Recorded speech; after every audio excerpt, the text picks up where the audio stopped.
which also coordinates with many other industry associations and institutes. So I don't know, Henry, if I'm putting you on the spot by asking you to first speak about that one. Maybe it is your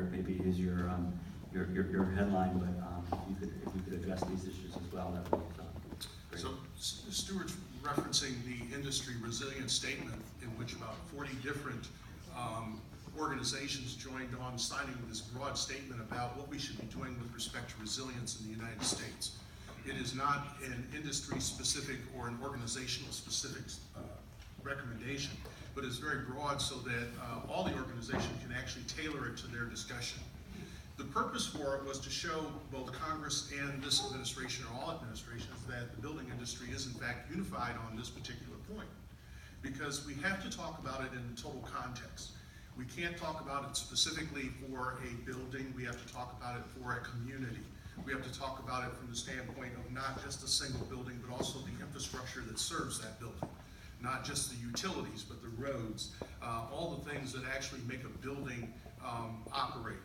We have to talk about it from the standpoint of from design through construction, operation, and actually reuse.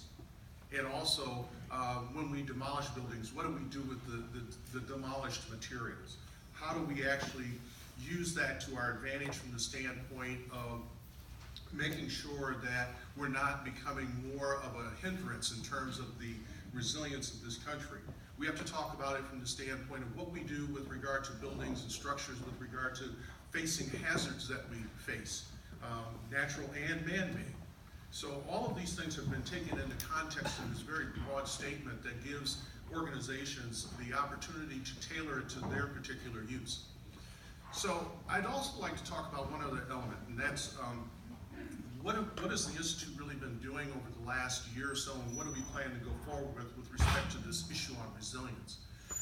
Understand that we do a lot of work with a lot of federal agencies, and if you don't know this, the federal government is the largest portfolio owner of buildings in the world. They have more types of buildings and more building space than anyone. And so we get the opportunity to get into these spaces and these buildings to look at how they operate, both from the standpoint of their initial design, their construction, the operation of it, where they have problems, where they've encountered problems, both that are caused by the age of the building, also the operation of the building, the performance of the building. This has resulted in a whole number of things that we could actually bring about change.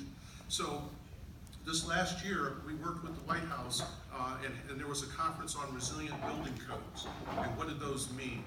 And how does that impact the built environment? They held a second one as well, and we were engaged in that one with the White House, and that was the smart finance of disaster resilience and national preparedness. And so those two pieces alone actually had the highest level of focus from the White House. We're doing a project right now